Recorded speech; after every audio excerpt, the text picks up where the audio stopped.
안녕하세요. 한국환경산업기술원 김동훈 연구원입니다. 추웠던 겨울도 꽃샘추위도 지나고 몸도 마음도 한결 따뜻해지는 봄이 왔습니다. 이번 1분기 브리핑 뉴스에서는 사회공헌 소식부터 국내 기업의 ESG 경영 지원까지 지속가능한 사회를 위해 한국환경산업기술원이 펼친 다양한 활동과 사업 소식들을 전해드리겠습니다.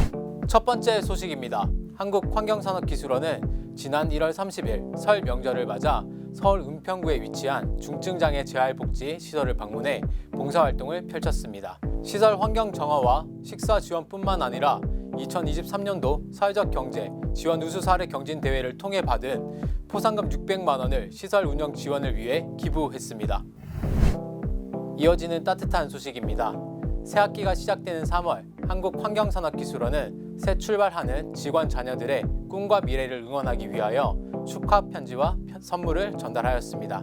한국환경산업기술원은 아이를 키우는 직원들이 보다 더 안정적인 직장 생활을 하여 일과 가정의 균형 있는 삶을 누릴 수 있도록 임신, 육아기 근로단축, 유연근무 등 다양한 제도를 운영하고 있는데요. 앞으로도 직원과 함께하는 한국환경산업기술원이 되도록 노력하겠습니다. 다음 소식입니다. 이번엔 한국형 녹색분류 체계에 부합하는 사업을 영위하는 중소중견기업에게 반가운 소식입니다. 올해 녹색자산 유동화 증권 발행 지원 사업의 예산이 작년 대비 2배 이상인 137억 원으로 확대되었습니다. 많은 분들에게 이 사업이 생소하실 수 있는데요. 2023년에 처음 기획 출시한 금융상품인 녹색자산 유동화 증권은 중소, 중견기업이 한국형 녹색분류에 해당하는 사업에 자금을 조달하기 위해 회사채를 발행할 때 발생하는 이자 비용을 기업당 최대 3억 원까지 지원하여 금융 부담을 줄여주는 사업입니다.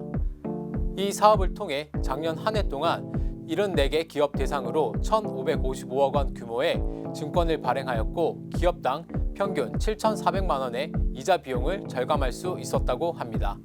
또한 올해는 증권 발행 기간을 기존 신용보증기금에서 기술보증기금을 추가하여 우수한 녹색 기술을 보유한 중소, 중견기업의 참여를 확대할 계획이라고 합니다.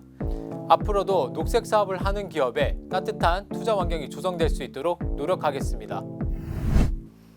이어지는 소식입니다. 환경부와 한국환경산업기술원은 한국형 녹색채권 발행 지원 사업을 올해도 이어간다고 밝혔습니다. 지난해부터 시작한 이 지원 사업은 한국형 녹색채권 발행에 따라 발생하는 이자 비용을 기업당 최대 3억 원까지 지원하여 기업이 일반적인 녹색 채권보다 녹색 위장 행위 방지 관련 절차가 더 엄격한 한국형 녹색 채권을 발행하도록 유도하는 효과가 있습니다. 올해 지원 예산 규모는 약 77억 원이며 2022년도 6,400억 원보다 약 7배 이상 증가한 4조 6,339억 원 규모의 한국형 녹색 채권 발행에 따른 이자 비용을 지난해에 지원한 바 있습니다. 한국형 녹색 채권 발행이 확대될 수 있도록 지원하여 금융시장의 녹색 전환을 위해 노력하겠습니다. 한국환경산업기술원은 지난해 4월부터 매월 ESG 온 세미나를 개최하여 주요국의 공급망 실사법 및 녹색 분류 체계 동향, 친환경 위장 기업 사례 등을 소개해 왔으며 매회 500명 이상 참석할 만큼 큰 호응을 얻었습니다. 올해도 벌써 3번의 ESG 온 세미나를 개최했는데요. 기업이 꼭 알아야 할 주요 환경 규제와 대응 전략, 녹색 금융 상품 규제 동향과 기업 대응 방안, 디지털 제품 여권 동향과 기업의 대응 전략 등에 대해 주요 관계자들과 의견을 나눴습니다. 실질적으로 기업의 수출 경쟁력에 도움이 되는 ESG 온 세미나는 매달 셋째 주 수요일에 개최되오니 앞으로도 많은 관심 부탁드립니다. 한국환경산업기술원과 한국회계기준원은 3월 20일 기업의 지속가능성 공시 이행을 지원하기 위해 업무 협약을 체결했습니다. 우리나라는 일정 규모 이상의 상장 기업이 지속가능성 정보를 공시하도록 제도 도입을 준비하고 있으며 해외에서는 올해 3월 지속가능성 공시 기준이 확정되면서 빠르면 2025년부터 지속가능성 정보를 공시해야 한다고 합니다. 이번 협약은 이러한 공시 의무가 강화되는 상황에서 기업의 부담을 줄이기 위해 마련되었습니다. 지속가능성 공시에서 핵심이 되는 온실가스 배출량을 산정하는 지침을 공동으로 개발하고 기업에게 교육을 제공할 예정입니다. 앞으로 우리나라의 지속가능성 공시 제도가 자리를 잡고 우리 기업의 환경 정보에 대한 신뢰도가 높아져 해외 수출이 확대되기를 기대합니다. 한국환경산업기술원은 지난 3월 19일 화학업종 중소중견기업의 환경, 사회, 투명 경영, 역량 강화를 지원하기 위해 환경부, LG화학과 업무 협약을 체결했습니다.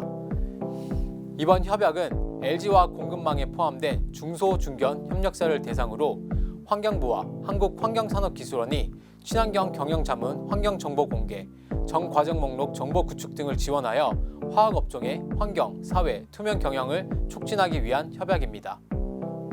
이번 협약을 계기로 화학업계 중소중견 기업의 환경, 사회, 투명 경영 역량 강화와 지속 가능한 성장을 기대해 봅니다. 이어서 청년 창업 지원 소식입니다. 환경부와 한국환경산업기술원은 3월 18일부터 3월 29일까지 청년들을 대상으로 녹색 산업 분야 창업을 지원하는 청년 그림 창업 스프링캠프 지원 사업에 참여할 청년과 기업을 모집했습니다. 참가 자격은 예비 청년 창업자와 초기 청년 창업 기업입니다. 지원 대상으로 선발되는 청년 또는 기업에는 최대 8,300만 원의 창업 자금과 전문 육성 엑셀레이터로 구성된 운영기관에서 제공하는 역량 강화 프로그램이 지원됩니다. 이번 지원 사업에 참여한 좋은 아이디어를 가진 청년 기업이 세계적인 기업으로 성장할 수 있도록 지속적으로 지원하겠습니다. 환경부와 한국환경산업기술원은 1월 22일부터 2월 23일까지 2024년 어린이용품 자가관리 지원사업 참여 기업을 모집했습니다. 어린이용품 자가관리 지원사업은 어린이용품 제조 수입 사업자의 환경유해인자 저감을 위한 자기관리계획 수립과 이행을 지원하는 사업이며 2012년부터 시작해 지난해까지 591개 중소기업이 참여했습니다. 선정된 기업에게는 환경유해인자 사용저감 관리 컨설팅, 어린이용품 환경안전관리제도 교육 등을 지원합니다. 아울러 올해부터는 비대면으로 어린이용품 환경안전 상담센터를 운영하여 기업 상담을 상시적으로 제공할 예정입니다.